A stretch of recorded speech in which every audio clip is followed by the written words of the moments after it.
जय हिंद बच्चों, green world publication के यूट्यूब चैनल पर आप सबका स्वागत है। मैं अभय शंकर तिवारी प्राचीन भारत के इतिहास के महत्वपूर्ण चैप्टर जो है आपको गुप्तोत्तर काल के अंतर्गत हम पढ़ाएंगे वर्धन वंश और गुर्जर प्रतिहार वंश। ठीक है, जो अध्यापक भर्ती परीक्षा की दृष्टि से बहुत ही महत्वपूर्ण है। चलिए आइए शुरू करते हैं। गुप्तोत्तर काल, वर्धन वंश और गुर्जर प्रतिहार वंश। जो गुप्त वंश, मैंने आपको बताया था इसके पहले कि गुप्त वंश राष्ट्रीय स्तर पर जो है अपना साम्राज्य स्थापित किया था। मगध में सबसे बड़े क्षेत्र में जो है गुप्त वंश का शासन चला है और गुप्त वंश के बाद कोई राष्ट्रीय स्तर पर शासक नहीं रहा। इसलिए क्षेत्रीय राजवंशों ने अपने अपने क्षेत्र में शासन की गतिविधियों को संचालित करने लगे। और गुप्तोत्तर काल के बाद जो है, क्योंकि गुप्त वंश के शासक ब्राह्मण थे और ब्राह्मणों के जो है अंतिम जो है जो आपको वर्धन वंश माना जाता है, गुप्त वंश के बाद स्थापित होता है। और वर्धन वंश के बारे में हम लोग पढ़ेंगे, जो एक महत्वपूर्ण राजवंश के रूप में जाना जाता है। तो वर्धन वंश का दूसरा नाम है बच्चों, आप जानते होंगे, पुष्यभूति वंश भी इसको कहा जाता है। ठीक है, तो आइए गुप्त वंश के बाद हम लोग पढ़ेंगे गुप्तोत्तर काल के अंतर्गत वर्धन वंश। आइए शुरू करते हैं। देखिए, हम लोग पढ़ेंगे वर्धन वंश। वर्धन वंश को बच्चों हम लोग क्या कहते हैं, इसको गुप्तोत्तर काल के अंतर्गत पढ़ते हैं। ठीक है बच्चों, आइए देखिए, जो है वर्धन वंश के बारे में हम लोग पढ़ रहे हैं। वर्धन वंश, वर्धन वंश का दूसरा नाम है बच्चों इसको कहा जाता है पुष्यभूति वंश, क्योंकि इसके संस्थापक कौन थे? पुष्यभूति थे। ये ध्यान रखिएगा, गुप्तोत्तर काल के अंतर्गत हम लोग पढ़ते हैं जो है वर्धन वंश, और इसको कहा जाता है पुष्यभूति वंश। पुष्यभूति वंश भी इसको दूसरा नाम जो है इसका है। क्यों? क्योंकि इसके संस्थापक कौन थे? इसके संस्थापक पुष्यभूति थे। ध्यान रखिएगा बच्चों, इसके संस्थापक पुष्यभूति थे, इसलिए इसको पुष्यभूति वंश भी कहा जाता है। पुष्यभूति, इसके संस्थापक पुष्यभूति थे। और इन्होंने राजधानी कहाँ बनाया था? पुष्यभूति थे। इनकी राजधानी कहाँ थी बच्चों? राजधानी कहाँ थी? थानेश्वर थी। थानेश्वर को इन्होंने राजधानी बनाया था। थानेश्वर राजधानी बनी थी। और ये पुष्य वंश के जो है वर्धन वंश के पुष्यभूत वंश के संस्थापक थे। राजधानी थानेश्वर थी, लेकिन कोई महत्वपूर्ण कार्य इनके द्वारा नहीं किया गया था। ये ध्यान रखिएगा। इसके बाद जो उत्तराधिकारी बनते हैं, इनके जो है शासक आते हैं, आप देखेंगे जो है आपके प्रमुख रूप से आदित्यवर्धन आते हैं। नरवर्धन, आदित्यवर्धन, यहाँ ध्यान रखिएगा, जो शासक आते हैं नरवर्धन,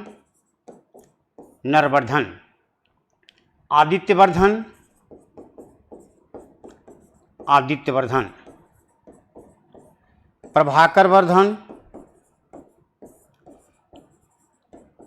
प्रभाकर, ये सभी जितने क्या हैं, ये उत्तराधिकारी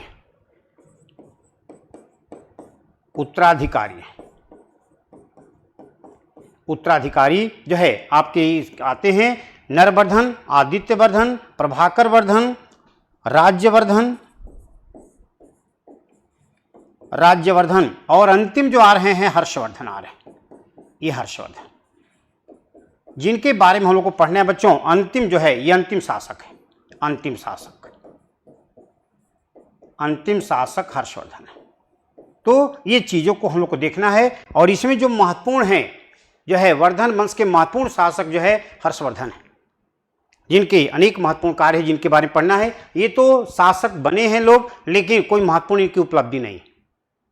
हाँ, लेकिन प्रश्न पूछा जाता है कि वर्धन वंश के संस्थापक कौन था। ये जो है बिहार लोक सेवा के प्रीवियस परीक्षाओं में प्रश्न आ चुका है। तो आप ध्यान रखिएगा, वर्धन वंश के संस्थापक जो है आपके पुष्यभूति, और इनके उत्तराधिकारी नरवर्धन, आदित्यवर्धन, प्रभाकर वर्धन, राज्यवर्धन और हर्षवर्धन थे।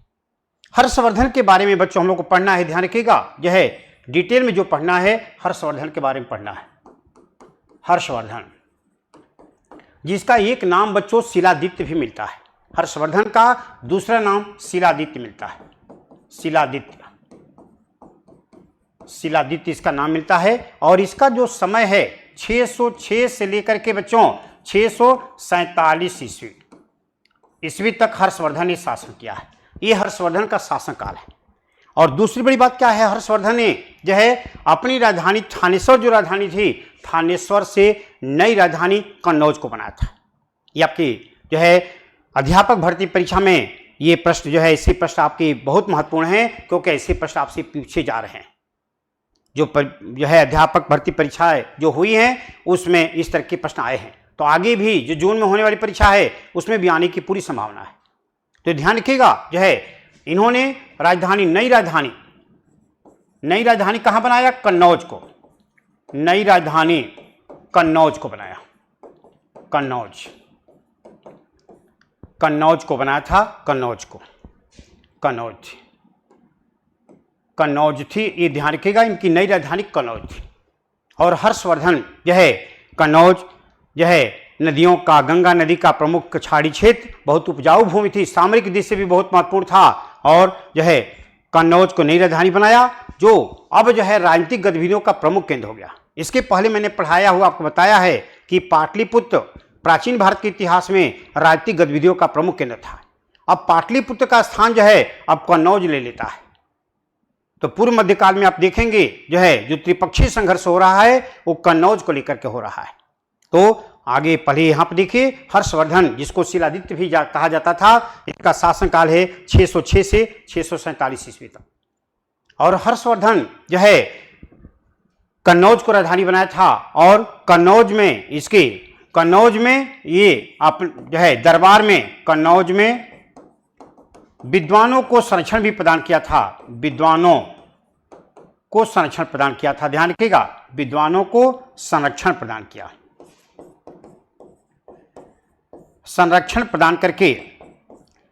प्रदान करके संस्कृत भाषा का विकास करवाया था,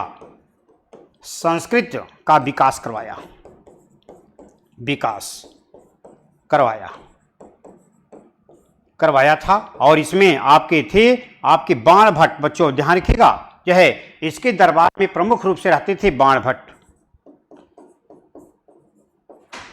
रहते थे। बाणभट्ट की एक पुस्तक है, बहुत महत्वपूर्ण पुस्तक है, क्या, हर्षचरितम और जो है कादंबरी, ये बहुत महत्वपूर्ण पुस्तक है। बाणभट्ट ये आपके हर्षचरितम और कादंबरी की रचना किए थे। कादंबरी यह है कादंबरी की रचना,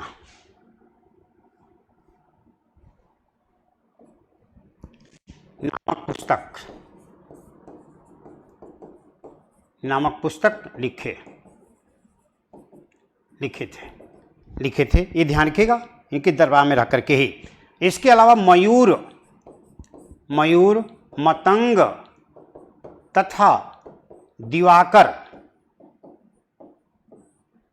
को भी संरक्षण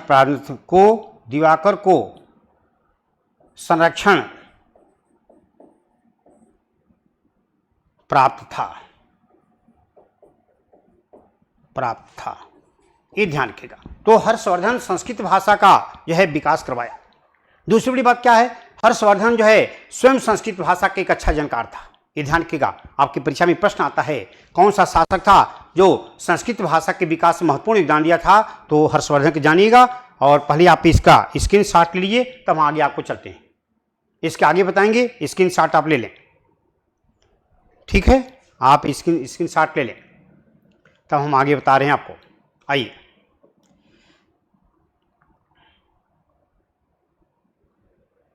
देखिए, हर्षवर्धन ने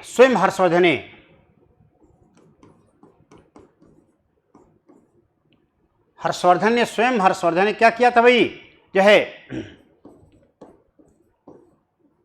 हर्षवर्धन ने संस्कृत में 3 नाटक लिखा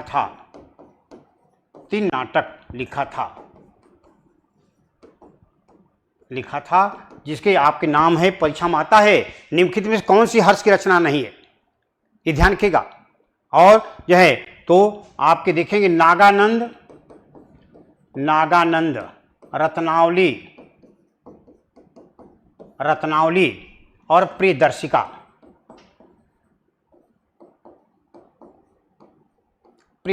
ये बच्चों 3 नाटक है, ये ध्यान रखिएगा। ये पूछा जाता है। ये हर्षवर्धन के द्वारा लिखे गए 3 नाटक। तो हर्षवर्धन ने संस्कृत के विकास में महत्वपूर्ण योगदान दिया था। उत्तर भारत के मध्य क्षेत्र में जो है ब्राह्मण शासक अंतिम महत्वपूर्ण हर्षवर्धन ही माना जाता है। तो ये 3 नाटक लिखा था। इसके अलावा आप देखेंगे बच्चों, हर्षवर्धन ने आध्यात्मिक प्रवृत्ति का था। कन्नौज तथा जो है प्रयाग में धर्म सभा का आयोजन करवाया था। धर्म सभा जिसको महामोक्ष परिषद कहा जाता है बच्चों, महामोक्ष परिषद का आयोजन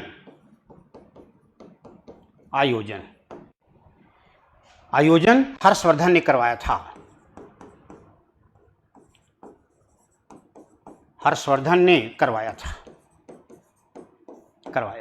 यह प्रथम धर्म सभा जो है कन्नौज में जो हुई थी, कन्नौज में 643 ईस्वी में। ये ध्यान रखिएगा, कन्नौज में 643 ईस्वी में हो रही है प्रथम धर्म सभा ये हुई थी। और इसमें ध्यान रखिएगा चीनी यात्री ह्वेनसांग भी उपस्थित हुआ था।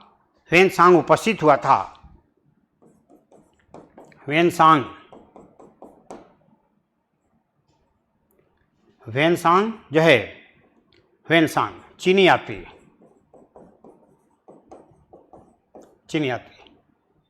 उपस्थित हुआ था।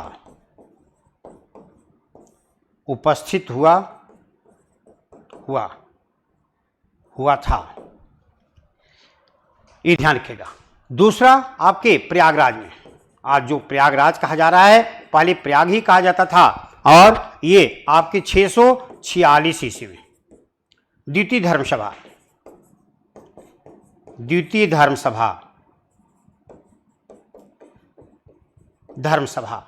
ये ध्यान रखिएगा, द्वितीय धर्म सभा। और इसमें जो है संगम तट पर आकर के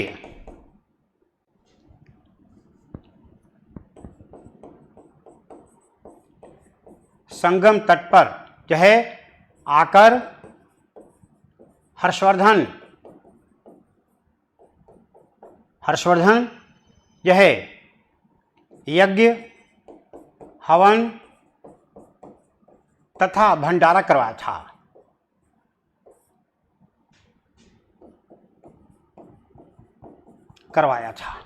ये प्रमाण मिलता है कि उस समय संगम तट पर भी माघ मेले में जो है ये आयोजन होता था, और हर्षवर्धन आया है, अत्यधिक दान पुण्य का कार्य किया है। तो आपसे परीक्षा में पूछा जा सकता है प्रथम धर्म सभा कब हुई थी और द्वितीय धर्म सभा कब हुई और कहाँ हुई है। तो ये ध्यान रखिएगा, ये महत्वपूर्ण बात है। हर्षवर्धन के बारे में आपके ह्वेनसांग ने जो आया देखा, वो अपनी पुस्तक में, इसकी पुस्तक का नाम क्या है, ह्वेनसांग की पुस्तक का नाम क्या है भाई, सायुकी में लिखा है, उपस्थित हुआ था। और पुस्तक सायुकी में ह्वेनसांग ने, ध्यान रखिएगा,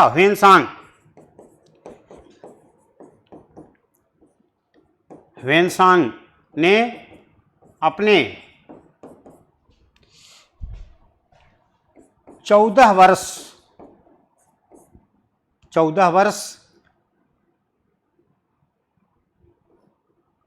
वर्ष की घटनाओं को, ये ध्यान की घटनाओं को भारत में रहकर जो देखा और सुना था, ये ध्यान रखिएगा, उसका वर्णन अपनी पुस्तक में किया। बच्चों बहुत ही इंपॉर्टेंट ये पुस्तक है, चीनी भाषा में लिखी गई है। उसका वर्णन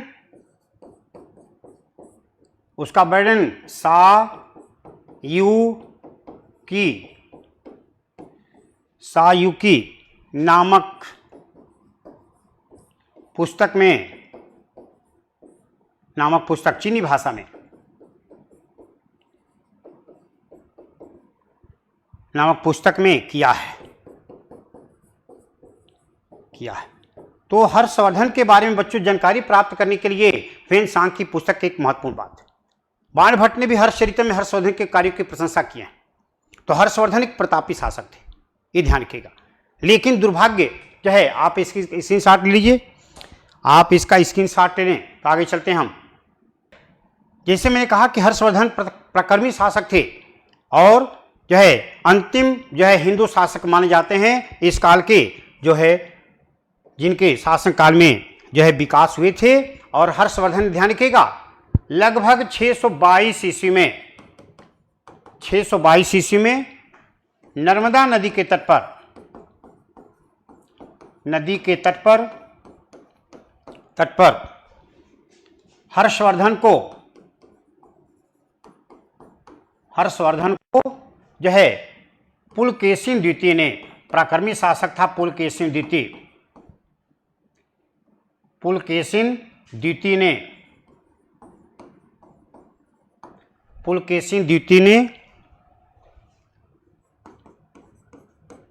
पराजित कर दिया था।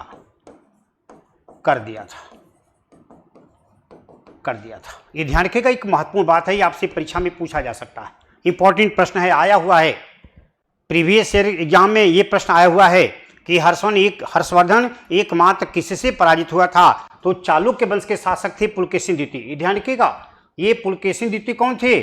चालुक्य वंश के शासक थे, चालुक्य वंश के इनसे पराजित हुआ था। ध्यान रखिएगा, चालुक्य वंश के शासक पुलकेशिन द्वितीय से हर्षवर्धन पराजित हो गया था। लेकिन हर्षवर्धन के जो है बहन थी राजश्री, जिसका विवाह गोखरी वंश के आपके गृहवर्मन के साथ हुआ था, और इसको बंगाल के गौड़ वंश के शासक शशांक ने गृहवर्मन की हत्या करवा दिया था और उसके क्षेत्र पर अधिकार स्थापित कर दिया था।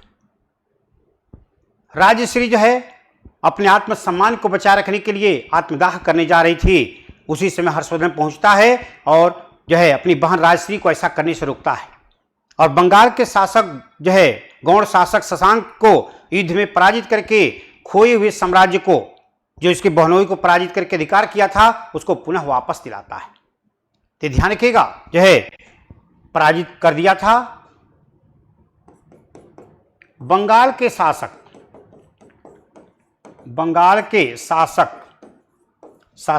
शशांक को पराजित करके हर्षवर्धन ने अपने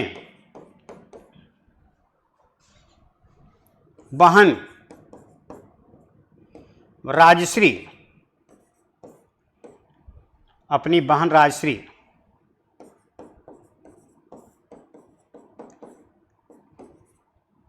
का खोया हुआ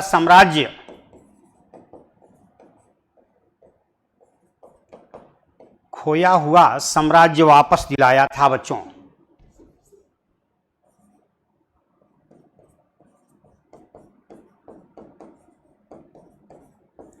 साम्राज्य वापस दिलाया तथा बहन को आत्मदाह करने से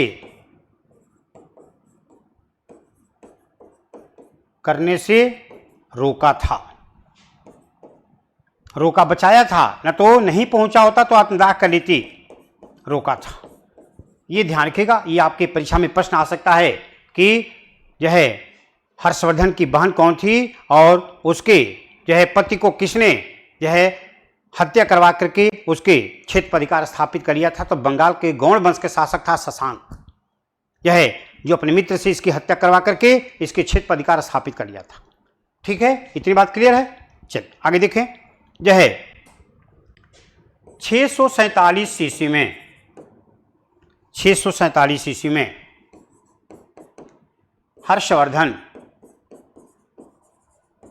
हर्षवर्धन के स्वाभाविक मृत्यु के बाद, स्वाभाविक नेचुरल डेथ हुआ था,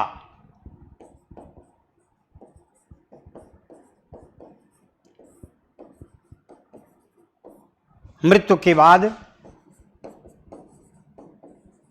स्वाभाविक मृत्यु के बाद वर्धन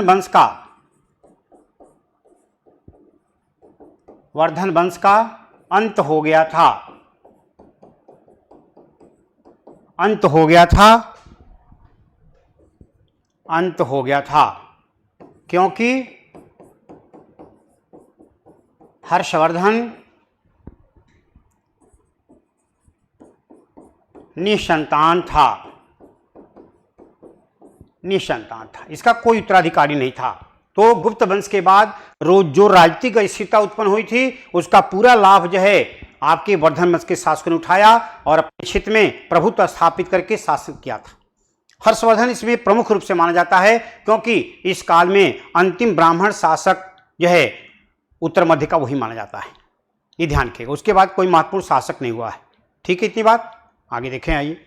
जो है ये बात हर्षवर्धन की बात क्लियर हो गई। आप देख रहे हैं अंतिम शासक है और इसके बाद वर्धन वंश का अंत हो जाता है।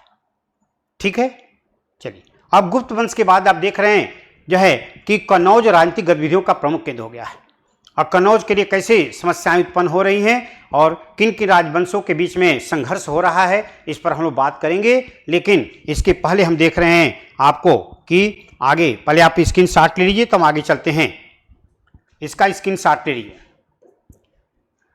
स्क्रीन शॉट ले लीजिए तो आगे चलते हैं। चलिए आइए, जो है स्क्रीन शॉट आप ले लीजिए तो आगे चलते हैं।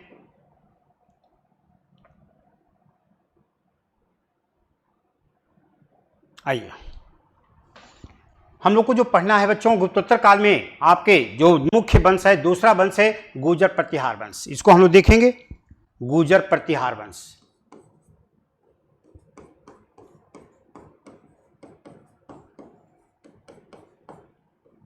गुर्जर प्रतिहार वंश, ये हम लोग को पढ़ना है। और गुर्जर प्रतिहार वंश जो है गुप्तोत्तर काल के अंतर्गत प्रमुख राजवंश माना जाता है। और गुप्तोत्तर काल में गुर्जर प्रतिहार वंश के शासकों ने ही पाल और राष्ट्रकूट वंश के शासकों को पराजित करके कन्नौज पर अधिकार स्थापित कर लिए थे। तो गुर्जर प्रतिहार वंश गुप्तोत्तर काल में प्रमुख रूप से माना जाता है। और इसके संस्थापक जो है आपके जो नाम आता है नागभट्ट प्रथम। ध्यान रखिएगा, संस्थापक नागभट्ट प्रथम, ये ध्यान रखिएगा। और इनका समय लगभग 750 से लेकर के आप कह सकते हैं इनका समय जो है आपके 975 ईस्वी, इनका समय प्रमुख रूप से माना जाता है। गुर्जर प्रतिहार वंश प्रमुख रूप से शासन किए हैं और लंबे समय तक इनका शासनकाल चला है। और यहाँ पर देख रहे हैं इनके संस्थापक नागभट्ट प्रथम है। राजधानी इनकी कहाँ थी? राजधानी ये कन्नौज थी। कन्नौज के लिए इन्होंने संघर्ष किया है लंबे समय तक। राजधानी कन्नौज,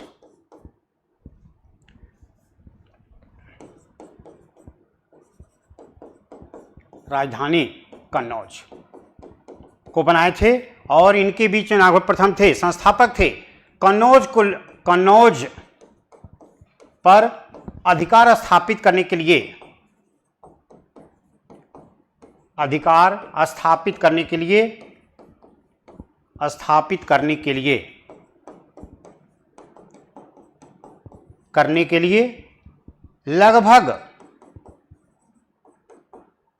लगभग 200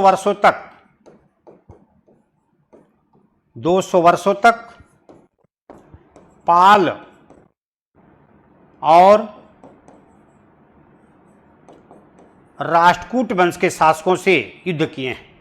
राष्ट्रकूट वंश के शासकों से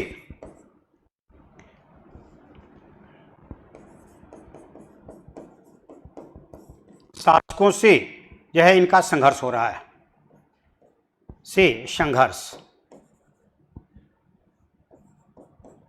संघर्ष हुआ था। ये ध्यान रखिएगा, संघर्ष हुआ था।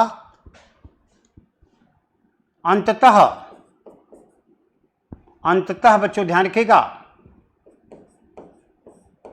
अंततः अश्व सेना के बल पर, अपनी घुड़सवार सेना, अश्व सेना के बल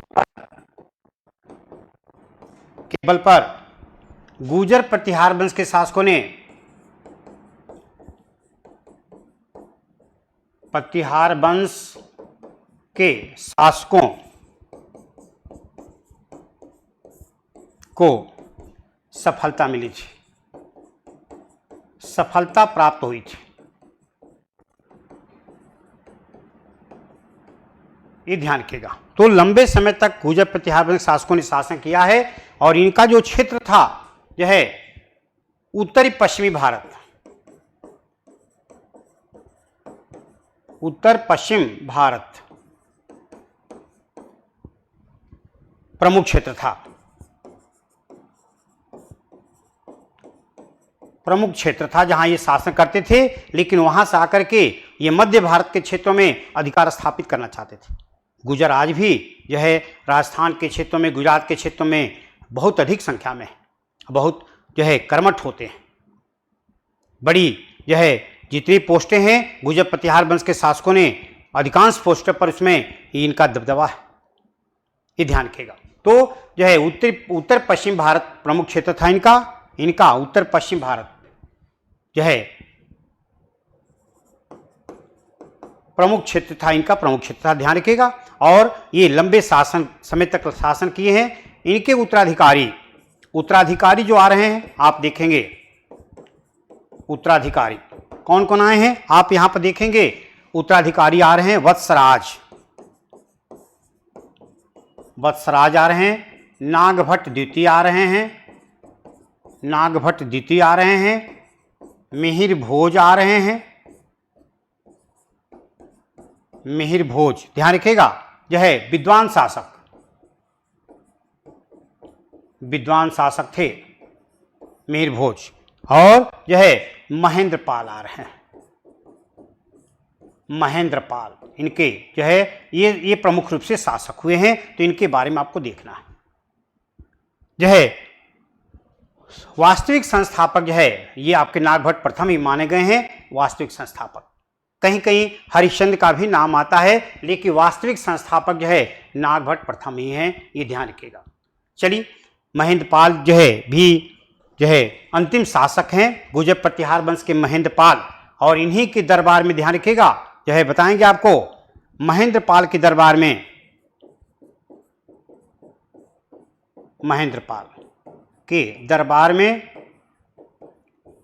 दरबार में राजशेखर को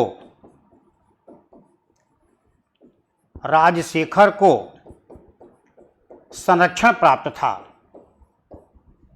राजशेखर को संरक्षण प्राप्त था।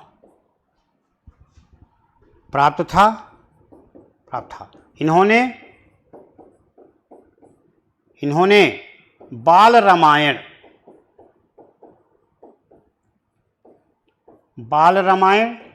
तथा बाल भारती की रचना किए थे,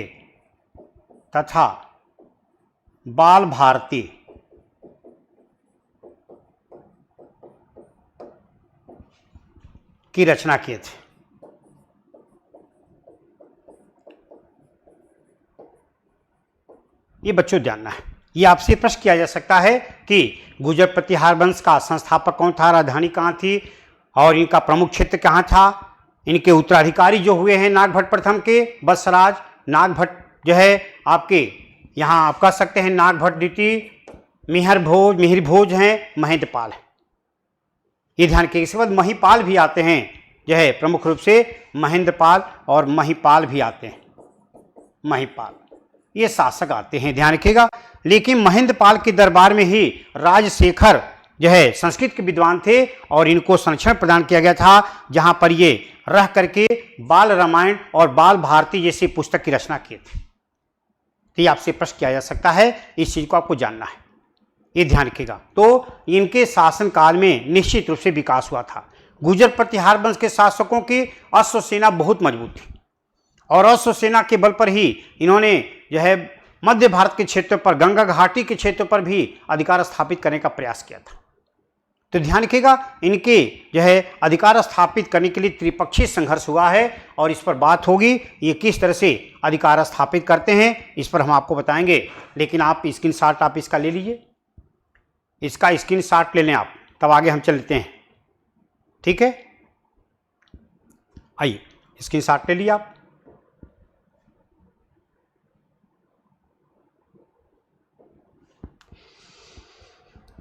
आइए, कन्नौज पर अधिकार स्थापित करने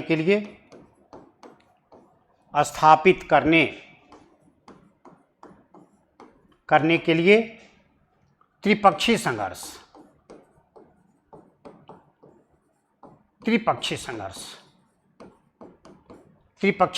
हो रहा है। ध्यान रखिएगा, त्रिपक्षीय संघर्ष यह है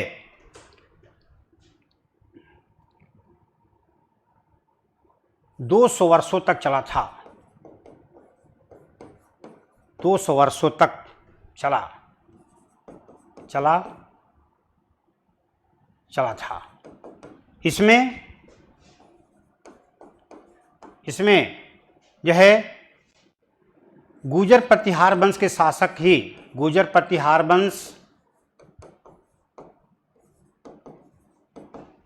वंश के शासकों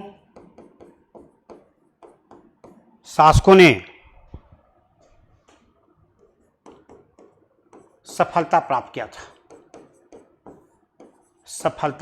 किया था। ये पूछा जा सकता है त्रिपक्षीय संघर्ष जो हुआ था जो है इसमें पाल और राष्ट्रकूट वंश के शासकों की पराजय हुई थी। ये ध्यान रखिएगा, सफलता इनकी अश्व सेना के बल पर जो है शासकों को सफलता प्राप्त हुई थी। ये ध्यान रखिएगा, जिसे यहाँ पर है गुर्जर प्रतिहार वंश यहाँ पर है। ध्यान रखिएगा बच्चों, गुर्जर प्रतिहार वंश ये थे। और यहाँ जो है राष्ट्रकूट वंश थे और यहाँ देखेंगे बच्चों पाल वंश। इनके बीच में जो त्रिपक्षीय संघर्ष हो रहा है, लंबे समय तक जो संघर्ष चल रहा है, आप यहाँ पर देख रहे हैं, यह है पाल वंश। यह इनके बीच में जो है कन्नौज पर अधिकार करने के लिए संघर्ष हो रहा है। ध्यान रखिएगा, कन्नौज पर अधिकार करने के लिए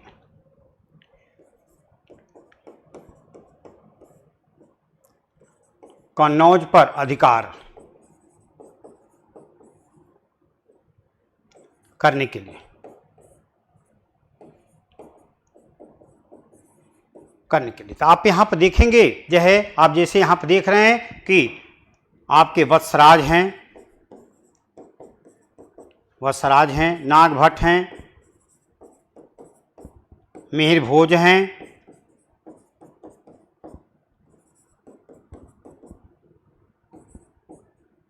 महिपाल हैं।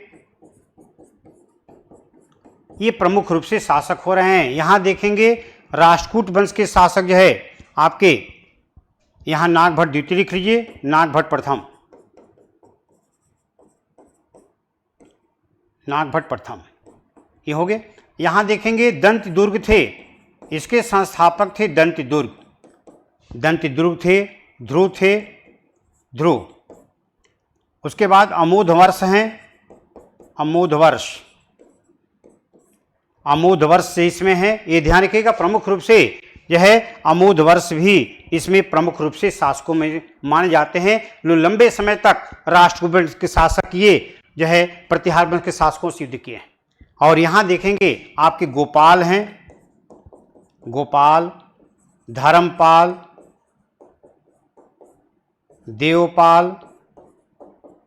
देवपाल और नारायणपाल।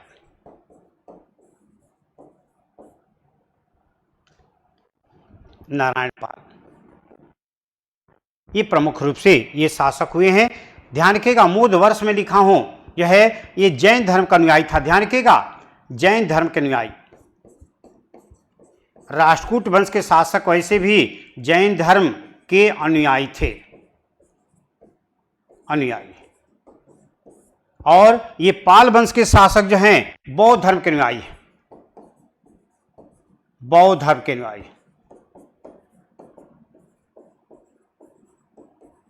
हैं, ये जो है शैव धर्म के अनुयायी हैं, शैव धर्म, शिव के भक्त थे, शैव धर्म के अनुयायी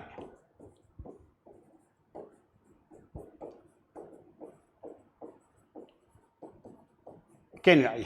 और प्रमुख इनका जो क्षेत्र था, ध्यान रखिएगा, जो है इनका जो प्रमुख क्षेत्र था जो है राजस्थान के आसपास के क्षेत्र में, ये प्रमुख रूप से राजस्थान के क्षेत्र में कर रहे थे। राजस्थान के जो है ये क्षेत्रों में शासन कर रहे थे प्रमुख रूप से। और ये जो है गुजरात और राजस्थान, ये राष्ट्रकूट वंश के शासक जो है प्रमुख रूप से जो शासन कर रहे थे।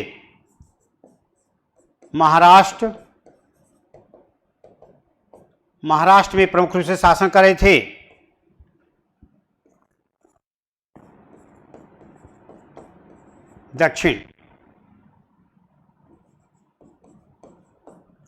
दक्षिण भारत। और ये जो शासन कर रहे थे बंगाल जो है ये प्रमुख रूप से शासक, बंगाल में इनका प्रमुख क्षेत्र था। लेकिन ये लोग आकर के कहां जो है अपना आधिपत्य स्थापित करना चाहते थे, कन्नौज में।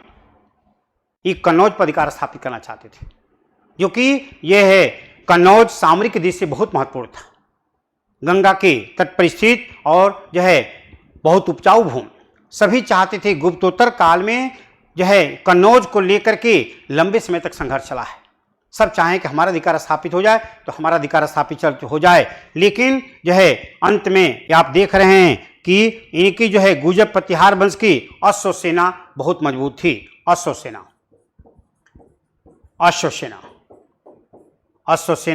जो है इनकी मजबूत। और इनकी जो है आपके पैदल सैनिक जो है बहुत मजबूत थे। पैदल सैनिक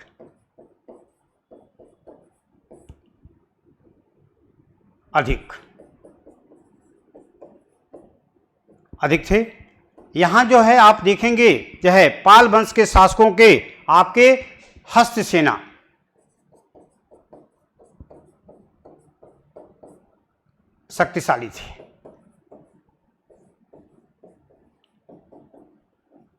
शक्तिशाली थी।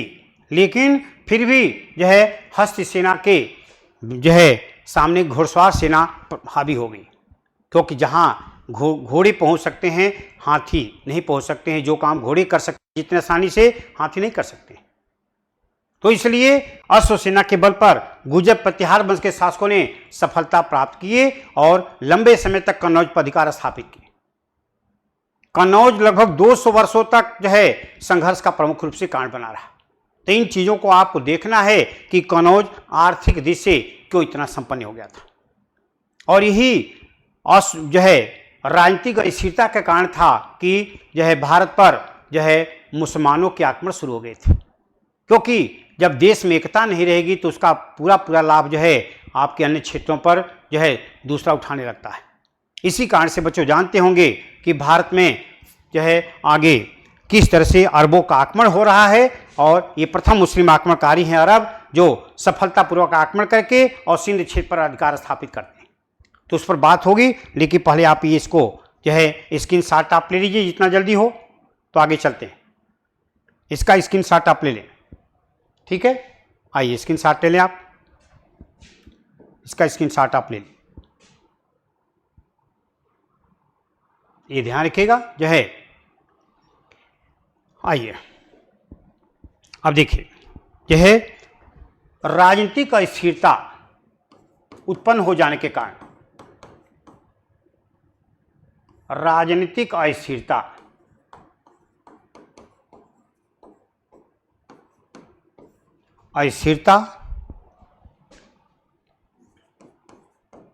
उत्पन्न होने के कारण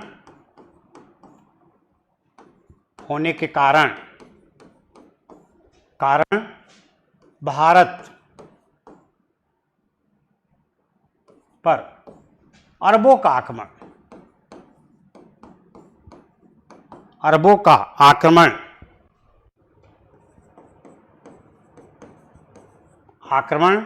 जो है 712 ईस्वी में 712 ईस्वी में कहाँ हो रहा है? 712 ईस्वी में अरबों का आक्रमण 712 ईस्वी में सिंध क्षेत्र पर हुआ था, हुआ था। ये ध्यान रखिए। और प्रथम सफल आक्रमणकारी अरब जो है, प्रथम सफल मुस्लिम आक्रमणकारी हैं जो सिंध क्षेत्र पर आक्रमण करके और अधिकार स्थापित करी। क्योंकि जो है अरब आक्रमणकारी जो था, क्या नाम था उसका? मोहम्मद बिन कासिम। ये ध्यान रखिएगा बच्चों, आपके अध्यापक भर्ती परीक्षा में ये प्रश्न आता है कि मुसलमानों का प्रथम सफल आक्रमण जो है कहां पर हुआ था? तो सफल आक्रमण सिंध क्षेत्र पर हुआ था, मोहम्मद बिन कासिम का हुआ था, 712 ईस्वी में हुआ था। और उसने वहां के तत्कालीन राजा, ब्राह्मण राजा थे दाहिर, उनको पराजित करके सिंध पर अधिकार कर लिया था। ये ध्यान रखिएगा, ये आपके परीक्षा की दृष्टि से बहुत उपयोगी है। ठीक है, देखिए सिंध क्षेत्र पर हुआ था जो है अरब आक्रमणकारी, अरब आक्रमणकारी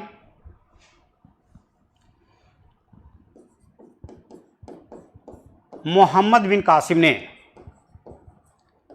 मोहम्मद बिन कासिम,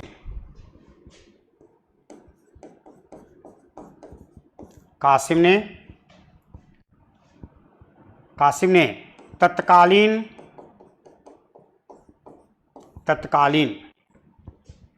ब्राह्मण राजा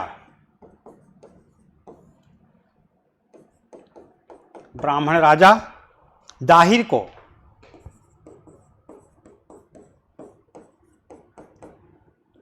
को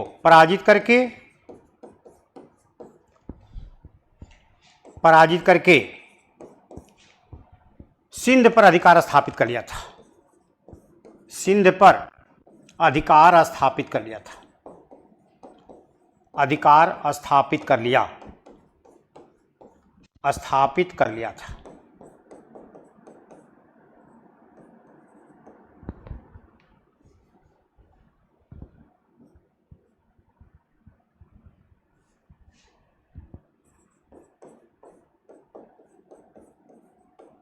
कर लिया, ये ध्यान रखिएगा। और जो है मोहम्मद बिन कासिम ने ही सबसे पहले भारत में सिंध वासियों से जो है जजिया कर लिया था। जजिया कर एक धार्मिक कर जो गैर मुसलमानों से लिया जाता था, मुसलमान शासक लेते थे। ये ध्यान रखिएगा, यह अधिकार स्थापित कर लिया सिंध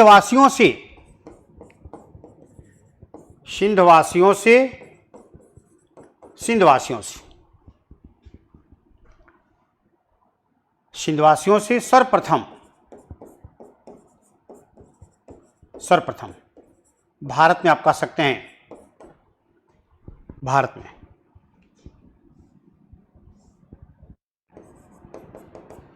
सिंधवासियों से सर्वप्रथम जजिया कर वसूल किया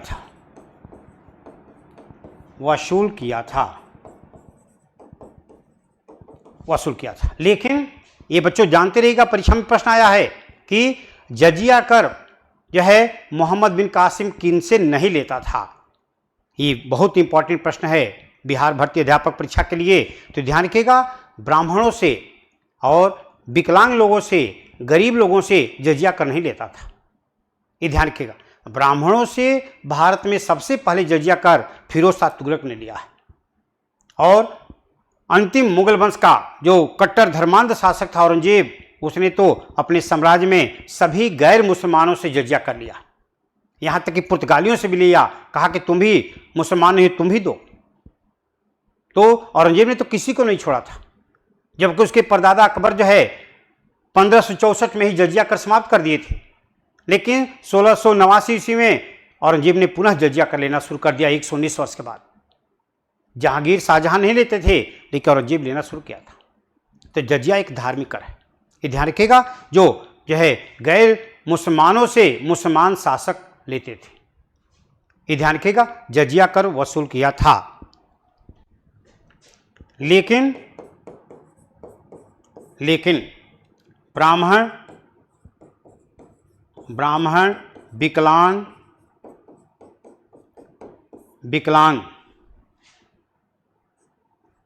विकलांग तथा गरीब लोगों से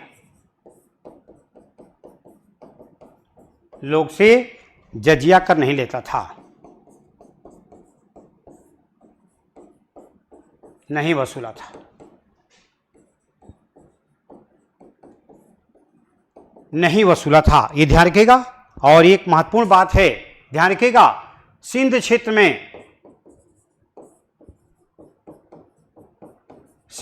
में दिरहम नामक मुद्रा चलाया था। दिरहम नामक मुद्रा का प्रचलन करवाया था।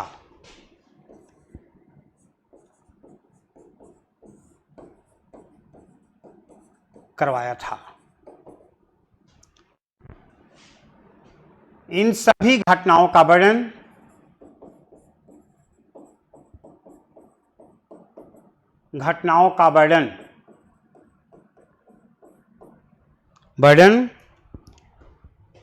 चंचनामा नामक पुस्तक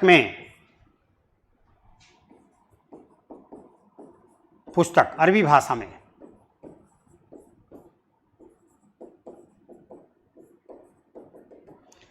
चंचनामा नामक पुस्तक में किया गया।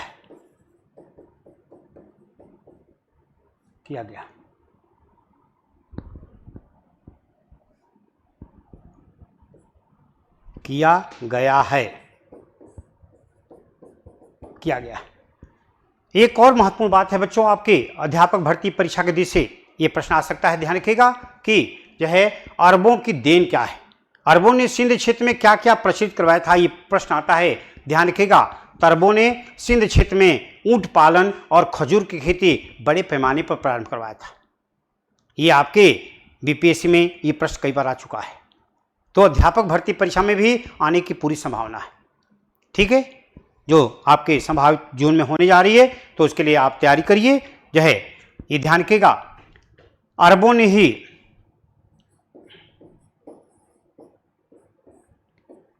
ने सिंध क्षेत्र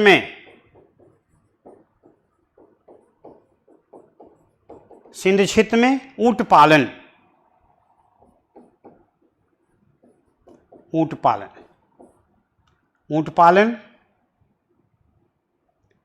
पालन तथा खजूर की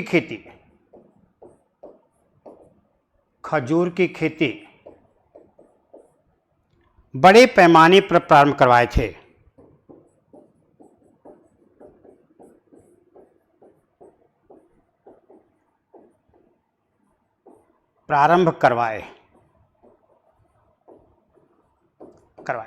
तो ये बच्चों जो है ये आपके परीक्षा के दृष्टि से बहुत उपयोगी है, महत्वपूर्ण है, और ऐसे प्रश्न आपके परीक्षा में आने की संभावना है।